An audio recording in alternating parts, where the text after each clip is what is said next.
Ahead and pray, and we will get started with our discourse into the book of Ecclesiastes. We will finish this chapter this morning. So let's go ahead and pray, and we will begin. Oh Lord, thank you so much just this morning and for this time that we have.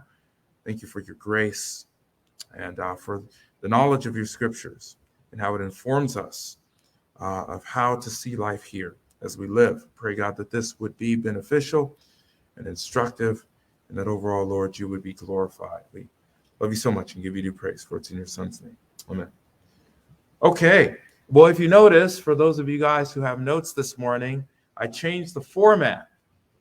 I tried to be a little bit more, instead of you having 5 pages of all my slides, I tried to condense a lot of the main points. So there might be some things on the slides that are not on your notes. That is done on purpose. Now, some might go, well, why don't you put that on there? I'm trying to condense the slides as much as I can. So hopefully that works out. Okay. Let's go ahead and begin our discourse. We have been going through essentially the conclusion of Koheleth's book, right? And we've been using the structure of a research proposal as the primer for this. I believe that this is Koheleth's research study. This is essentially the structure of a dissertation or a thesis, right? And the research that he's doing is looking at men's activities and whether or not the perspective that they use while they live on the earth is worthwhile. Again, we've looked at the introduction. This is Ecclesiastes chapter 1, verse 1. This is the introduction, examining why the research ought to be done, and of course, why this is important. The literature review is a section of the research of what is known about that area or that subject that you're attempting to look at and examine. That is chapters 1, verses 1 to 12, where Koheleth looks at nature and sees the cyclical nature and cycle of not just nature itself, but the activities of humanity, that nothing really ever changes, right? That what we think is new is really just old things rehashed, right? And since that is the case, since life as well as creation is cyclical, then what on earth do we actually live for then? What is the purpose? And that comes up to the rationale. Verses 13 to 14, Koheleth seeks to examine and observe what life is all about, what the purpose of it is, and why this is important. Then we go through the method and design. Of course, this is a description of how a person would go about collecting this data for the rationale, for their research. And of course, Koheleth in chapters 2 and 8 explains the method, which is naturalistic observation, looking at individuals and how they interact, even using himself as a case study and collecting all of this data and then analyzing that data and coming with a conclusion. That is chapters 2 and 8. And then now we come to the significance and conclusion. How should all of this stuff that he's looked at through his method, his analysis, how do you analyze this stuff based upon the overall data that you're studying? This is 9 to 12. He's summing up all of this data that he's collected and highlighting, underscoring the most salient parts, right? From the previous week that we looked at, Koheleth continues to sum up for the congregation of Israel in his observations, right? What is important? That wisdom once more is greater or costs less than foolishness. If one engages in foolish behavior, they better be prepared to pay a hefty fine for it, right? And that even when folly is even that when folly is set in high and exalted places and unfortunate things happen in life that we don't have essentially any control over, wisdom continues to be effective and provides success for those who consider it. That is the overall summation of what we talked about last week. Let's continue in chapter 10, verse 11. And I've retranslated it just for my own pleasure here. It says, if the serpent bites without enchantment, there is no advantage for the charmer's blank. Now, there is a question mark here. That question mark is on purpose. That is not an error. We will talk about that in a second. Okay. So let's underscore what Koheleth means by this statement here. Let's focus on the word in red. It's either, I translated it as enchantment, but the word may be charmed in your version. Lahash is the Hebrew word here for charmed or enchantment. This word occurs 6 times in the Hebrew scriptures. Okay. And it only occurs here in the book of Ecclesiastes. Right. It is either translated or described as whispering, charming, or charmed. And in this context, that is in Ecclesiastes 10, it is speaking of the act of a person either hypnotizing or enchanting another, either by the words that they're saying. You know, usually when someone whispers, we lean in real close and pay very close attention to what they have to say, right? Or when somebody speaks very prominently, they're very charismatic. We tend to be drawn in by their words, right? That's kind of the idea here. In this case, this is speaking of a serpent that Paul is talking, that Koheleth is talking about. Okay? Now, in order for us to understand this, Solomon, Koheleth, is bringing up a cultural activity during this particular time, and that is the role of the snake charmer, okay, or snake enchanter. After looking at some history, let's look at some of the history of snake charmers and what they did. Snake charmers are also known as snake whisperers. This is where we get the term like dog whisperer or whatever, right? Or snake enchanters. Historically, charmers were associated with practices of divination, i.e. witchcraft in paganistic cultures, okay? This was historically what they did, what they were known for. These charmers would essentially catch a snake. They'd go out in the forest someplace or in the desert someplace, and they would catch a snake, and then they would begin training the snake to respond to their particular either sounds or things like that. They would use a punji stick, which was made of wood or bamboo, okay?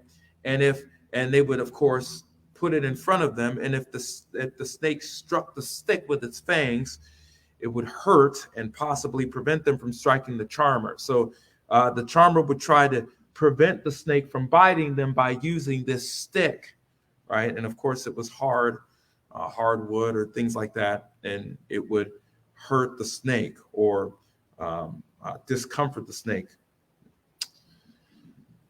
As a result, after the snake was trained by some time, they would place them in a basket, right? Go to the local marketplace, sit, usually legs crossed, and play the flute or flute-like instrument. This snake would arise from its basket. Now, snakes don't have ears, okay? So how does the snake respond? Well, it would respond by picking up the vibrations of the note of the music itself, and as you know, the flute player or the snake charmer would sway, the snake would also sway as a result of the vibrations. Okay. The enchanters would often perform kissing the snake on the forehead. The snake could not strike anybody on the forehead since they can't. They have no open space, and they would usually sit about a distance away, just in case, right? So now that we know a little bit about the brief history of snake charmers, let's go back to our text. So if the serpent bites without being charmed or without enchantment, there is no advantage or profit for the charmers blank. Now, there is a word here in Hebrew. It is not seen in the English, but it is as clear as a bell when you look at the Hebrew text. Okay? I do not know why they didn't put that there. Maybe for clarity's sake, perhaps so it doesn't confuse the reader. But nevertheless, that word is there in the Hebrew text. The Hebrew word that's missing here is the word lashon. It is a noun, and this Hebrew word occurs 117 times in the Hebrew scriptures. Okay? This word occurs only here in the book of Ecclesiastes, so it doesn't occur anywhere else in the book of Ecclesiastes except this chapter. Okay? It is translated tongue, language, or wedge. Tongue, to speak, of course, language. When a person is speaking a different dialect, it is used in that manner. And if it's talking about possibly a land, an area of land that has two things that looks like a wedge, it'll use this word as well, lashon, depending on the context. Now, the root word for this word lashon is lashon. Okay? This is the root word for this word here. This word, lashon, only occurs 3 times in the Hebrew scriptures. And this word means to slander or accuse. Well, how do we slander and accuse individuals? We do it by use of our speech and our tongue.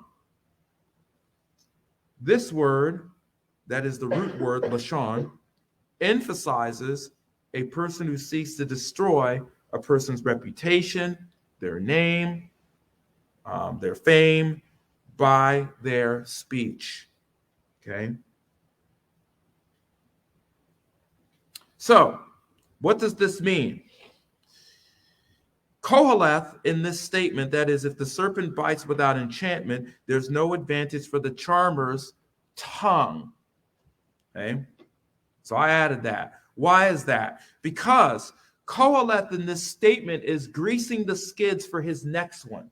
He's getting ready to make a point here that if the charmer does not enchant the serpent with his tongue, the charmer places himself at risk of being bit. And of course, this would be of no advantage or profit to the person who is the snake charmer, right? Of course, you got to charm the snake first, right?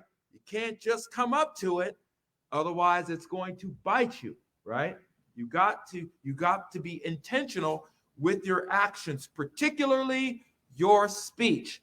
And this brings us to verse 12.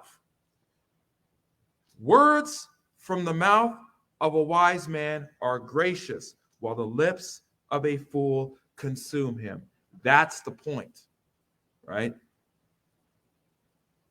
This statement that Koheleth makes in verse 12 underscores the previous statement, okay? That those who are wise, who recognize God's word in their thinking and their conduct, and are intentional with their speech, have words that are favorable, contrasted with those who are foolish. They don't watch what they say. They have no governor on their speech. They are not intentional with the words they use, or they speak lies, right? The lips of the fool consume or swallow him whole. He or she is not able to get out of that. They are left with egg on their face. I find it again the interesting wordplay by Koheleth that a fool's own lips swallow him, right? That's kind of the idea. Koheleth continues this statement or this idea, this concept in verse 13. The beginning of his talking is folly, and the end of it is wicked madness. Interesting. Okay? Koheleth continues to talk about the foolish person. He's going to take this concept of the foolish person and the intentionality of their words all the way to the almost to the end of the chapter. The beginning of the fool's talking is folly, and the end of it is wicked madness. Again, let's look at this word madness. Hallelujah is the Hebrew word here. This word only appears one time in the entire Hebrew scriptures, and it is here in this text. Okay? Now, what's interesting is the Hebrew or the root word for this word hallelujah is halal. Okay? Okay? And the root word halal is a verb. Now let's take a look a little closely at this word here, halal, the root word for madness. Okay? We'll come back to hallelujah in a second. Okay? In halal, the type of verb determines the particular meaning of the word within its context here. So, for example, if this word halal, not hallelujah, but halal, if the stem is in the qal, or the active, it means to shine or to boast. Okay? We're talking about the root word here for this word hallelujah. Okay? However, if the stem of this word halal is in the poel, okay, it is reflexive or intensive or causative. It either expresses the intensity of something, it is either reflexive to the person who it involves, or it is causal, okay? Depending again on the context, this word halal. If the stem is hithpoel, this action is reflexive, okay? Now, why am I bringing this up? Because the root word for this word, halal, is used in Ecclesiastes. Okay? For instance, in Ecclesiastes chapter 2, verse 2, Koheleth says this to himself. Okay?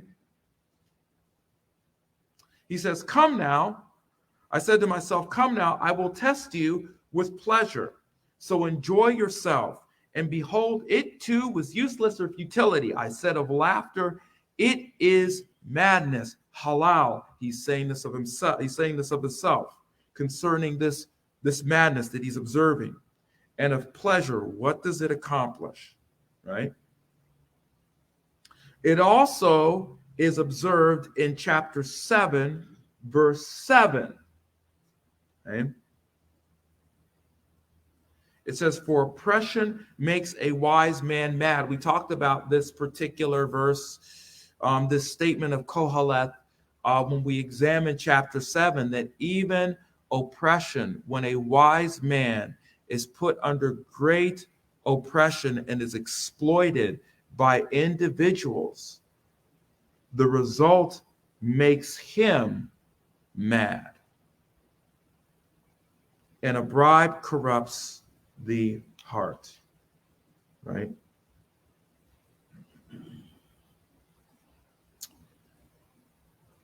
So coming back to Hallelujah, what does this mean? That Koheleth informs the congregation of Israel of the character of the fool and how he talks. His speech doesn't begin or end well. Okay? His speech begins with foolishness and ends with evil insanity or wicked madness. Evil insanity, right? The person who speaks, who's foolish, says nothing of benefit to anyone. Nothing. Nothing. This is not just, a person making an oopsie comment or a dumb statement or something like that. Okay? This is why the lips of the foolish man swallow him, because the start of his words are insane and ends with insanity. Okay? Think about, there are a couple of individuals in our culture who are talking about depopulation stuff. Crazy ideas. Right? Like what? That's insane. Why would you talk about this stuff? Because these people are mad. They're insane. That's this stuff. By the way, this point has been underscored throughout the book of Ecclesiastes. Okay? In Ecclesiastes, let's continue reading here, verse 14. Yet the fool multiplies words. No man knows what will happen, or who can tell him what will come after him. Now, Koheleth continues to inform the congregation of Israel concerning the speech of a fool, that they make numerous words and oftentimes thinking they know what they're talking about. Have you ever met people like that? They're the smartest person in the room. Just ask them. So we see foolishness is on a spectrum, right? From those who are uninformed and yet continue to talk as if they are, versus individuals who are just spitting out ideas of evil, right? It's on a spectrum. These people who talk like this are foolish. Why? Because Koheleth continues to underscore the point that he made in previous chapters, that no one knows the events that will occur in their personal lives. We ought not to be so certain about our plans, because to do so would be somewhat foolish, right? Because we don't know where we're going to be a year from now, 2 years from now, 5 years from now, 10 years from now, 15 years from now. We don't know. He mentions this in Ecclesiastes chapter 3, by the way, verse 22. He underscores this point.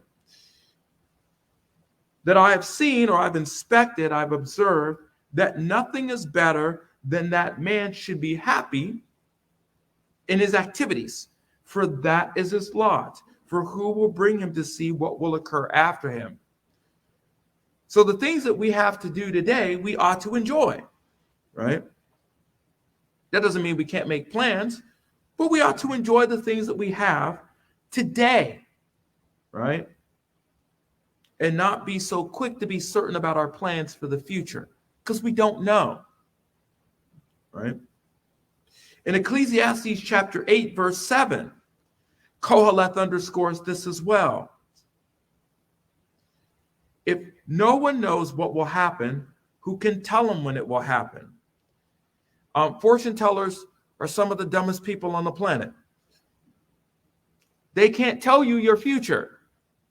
They can only read the cues on your body and how you respond to certain statements. Cold readings are no readings. right? Why? Because they don't know the future either.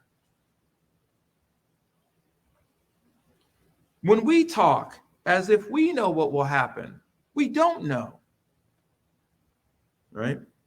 And to Koheleth, it's useless to talk like this.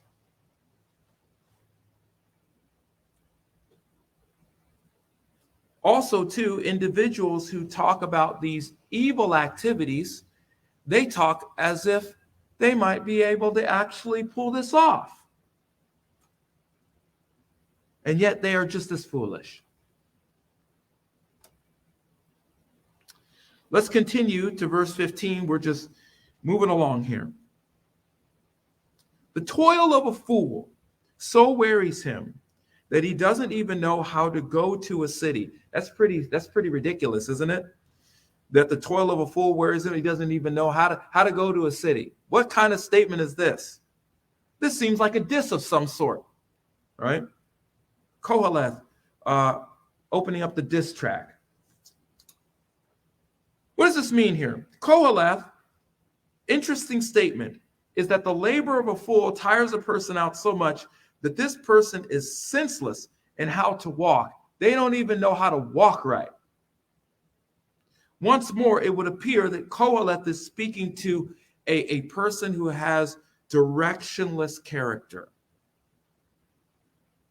That they can't even find something as obvious as a huge city, right? Let's look at this word in red, to go, which it's kind of interesting. To go is yalak in the Hebrew scriptures. It appears 13 times in the Hebrew scriptures. This word is in the active stem, and it basically translates to move, to depart, to go away to some place, some destination, right? To be on, to go somewhere, to go to a destination.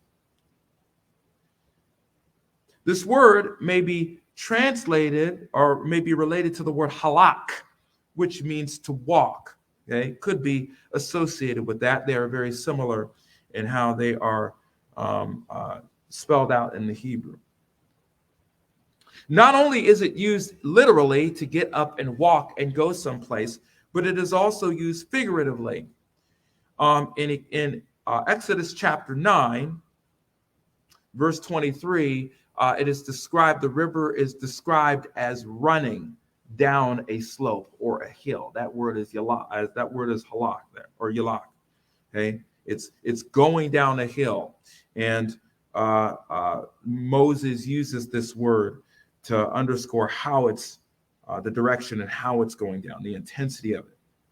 Okay?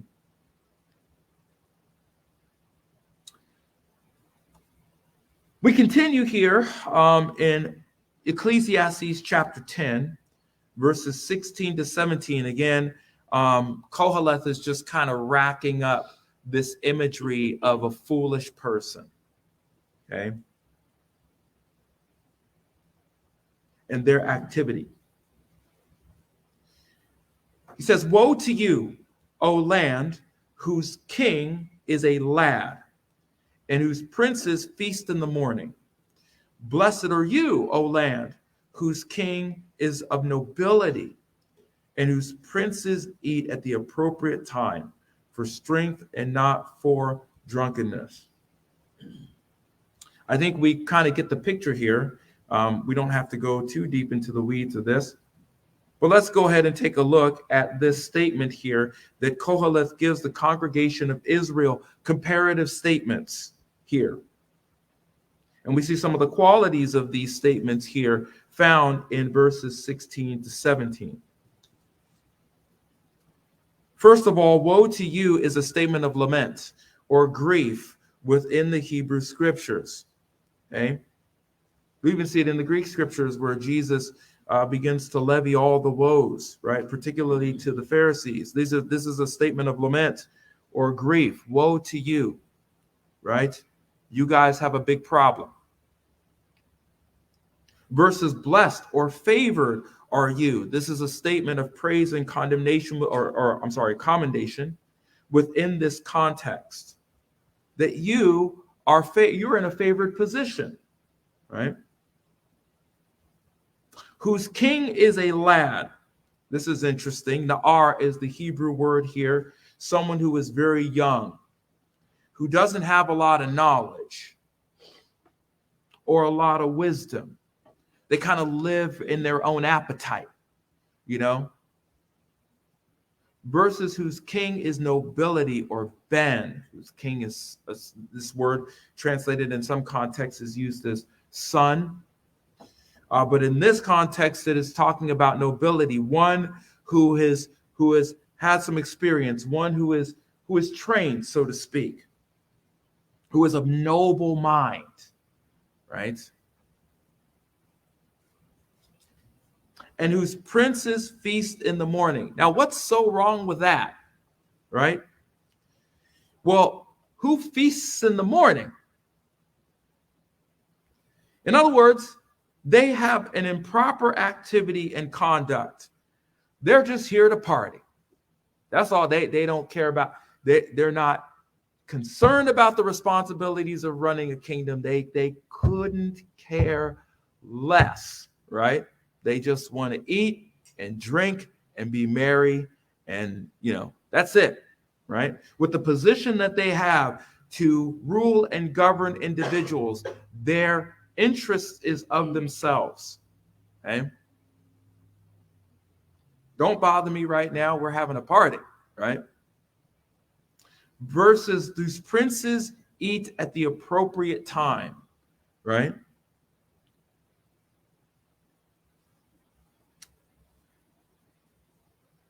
Koheleth compares each of these groups and the outcomes of each of these groups. For those rulers whose focus is their own appetite and pleasure without being intentional about their position to rule. They've been given the influence to rule well, and this lad and his princes do not, right? As a result, the people who they rule over will suffer because of their actions. This results in Koheleth's lamentation. Woe to you all who have rulers who don't do what they're supposed to, who don't rule well, who are always concerned about themselves. You guys are going to have a hard time. On the other hand, the king who eats and his princes at the proper time will receive the benefits of that activity. Why? Because that king or that ruler and his princes are governing in the way that they ought to. They're intentional and purposeful, resulting in Koheleth's favorable observation. Favorable are you guys who has a king that actually does what they're supposed to, who rules well. Again, Koheleth has underscored this all throughout the book of Ecclesiastes. Verse 18.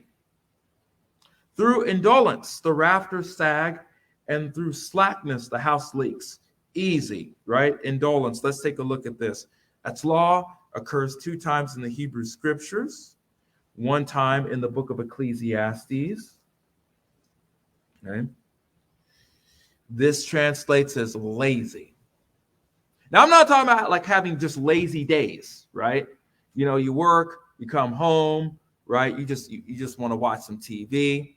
You know what I'm saying? Maybe some football, maybe the 49ers, maybe the Chiefs, right? Which I will be doing. A lazy day after this for me comes. That's not what I'm talking about here. This is talking about one's character, okay? They are a sluggard. It's the excuse. I can't go out and work. It's too cold outside, right? Or there's a lion outside. I might get eaten, right? That type of thing. In Proverbs 19, verse 15, Koheleth underscores this, right? Laziness cast into a deep sleep, and an idle man will suffer hunger. Why? Because he doesn't want to work for his bread, right?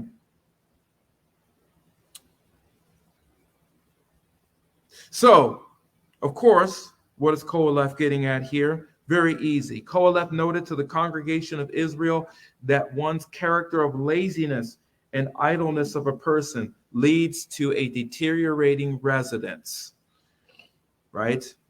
The rafters sag and the house leaks, right? Qoheleth underscores this point that if a person has a lazy character, it will lead to unproductive outcomes. That's the point. Unproductive outcomes in their life and in their activity. Okay, verse 19 says, men prepare a meal for enjoyment, and wine makes life merry, and money is the answer to everything. Before we get to that last statement, let's look at a couple of statements here. Let's look at that word highlighted in red, enjoyment. This word is sakoke. This Hebrew word occurs 15 times in the Hebrew scriptures, 4 times in the book of Ecclesiastes, by the way. And it is translated as laugh or laughter, right? So men prepare a meal for laughter. Well, this underscores one's pleasurable response by the act of laughing. They're enjoying themselves. They're having a great time. They're with their friends and their loved ones and things like that. It is a pleasurable experience, right? That's kind of the idea. And Qoheleth underscores this. He uses this word, like I said, 4 times in the book of Ecclesiastes. For example, in Ecclesiastes chapter 2, verse 2, we already looked at this text. This is the word sakoke. I said of laughter, it is madness, and of pleasure, what does it accomplish? Right? In Ecclesiastes 7:3, sorrow is better than laughter. Again, for when the face is sad, a heart may be happy. He was discussing the house of pleasure versus the house of fools, or the house of feasting, rather. Right? And going to a funeral is more advantageous than going to a celebration because it makes you think about your life and the choices you make.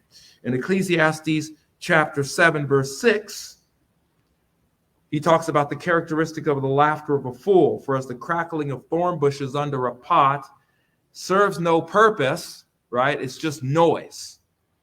So is the laughter of a fool, and this too is useless. So in the context of Ecclesiastes 10, the purpose of preparing a meal is to enjoy oneself. Okay? And wine, of course, makes life merry. Amen, brother. Although he could replace that with the word beer, it'd be none the wiser for me. You might have to edit that out. Yeah, okay. That's okay. And money is the answer to everything. What? Wait a minute. What? Money's the answer to everything? What is he talking about?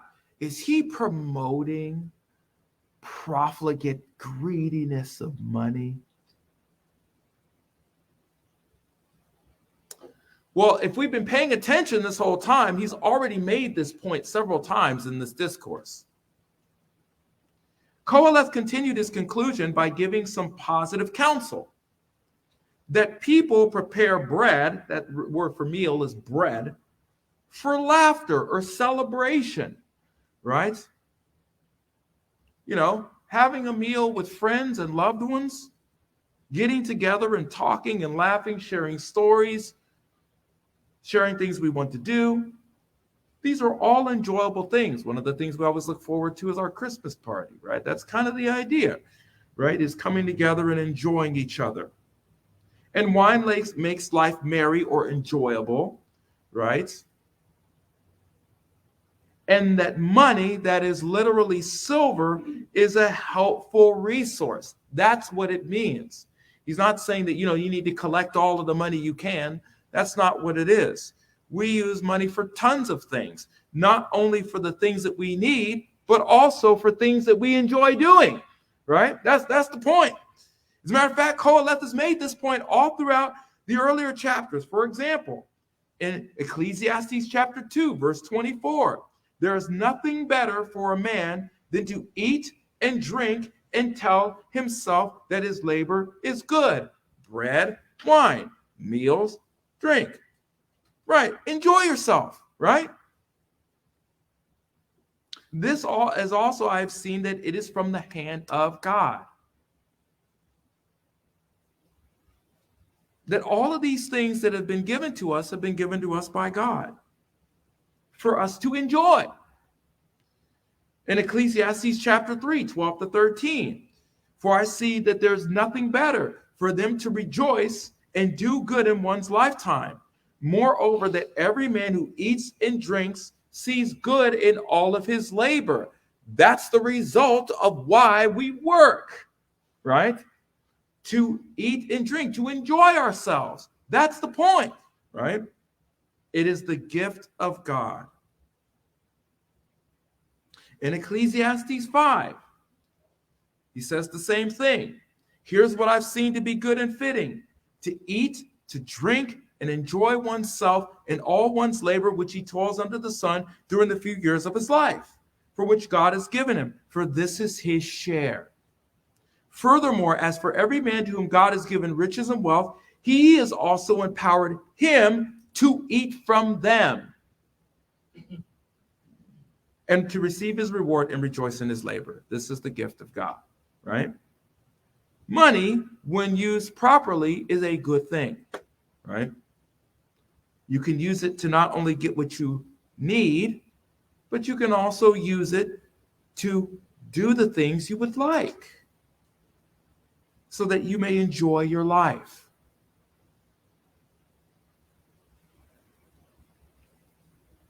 Ecclesiastes chapter 10, verse 20. This is a pretty self-explanatory statement that Koheleth makes. Furthermore, in your bedchamber, you ought not curse a king. What happened? Hold on. There you go. You ought not curse a king. Where did it go? Hold on. Okay, there you go. I don't know what happened. I touched something and it was gone. Okay, furthermore, in your bedchamber, you ought not curse a king, and in your sleeping rooms, do not curse a rich man. For a bird of the heavens will carry the sound, and a winged creature will make the matter known. Hey, how did you find out about that? Right? Koheleth closes out this chapter discussing again, closing the loop about being intentional with the words that are spoken, particularly concerning one of great influence or a person who is a governing authority, because they may hear what you said. Of course, Koheleth underscores this in a previous statement. Okay? Remember in Ecclesiastes chapter 7, for you have also realized that you, like me, many times have cursed others, right? To be careful in how we speak and to whom we are speaking in front of. Even when we believe that we are by ourselves, to watch our words closely, because you never know who's listening. This is especially indicative of social media, right? That we ought to be careful about the words that we say and how we use those words. To sum up, Koheleth underscores the difference between those who are wise and those who are foolish, essentially. As he has underscored this in many times through his points that he makes throughout this book, that those who are wise are intentional about their words and their activity, and that those who are wise seek to enjoy their life with the proper perspective and outlook. Remember, our outlook motivates us to do a lot of things, to make wise choices. If our perspective is in wisdom, well, then we will make wise choices and be motivated by them. If not, we won't. And whatever happens, we have to accept those outcomes. That those who are foolish do not think or conduct themselves in this manner at all. They don't watch their words. They don't watch their actions. They're lazy.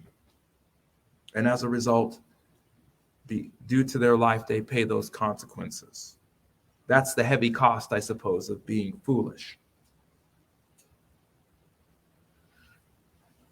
We have ended chapter 10, Lord willing. we will go into chapter 11. We are almost done with this book. It is coming up fast. Let's go ahead and pray, and then I will close out this first hour.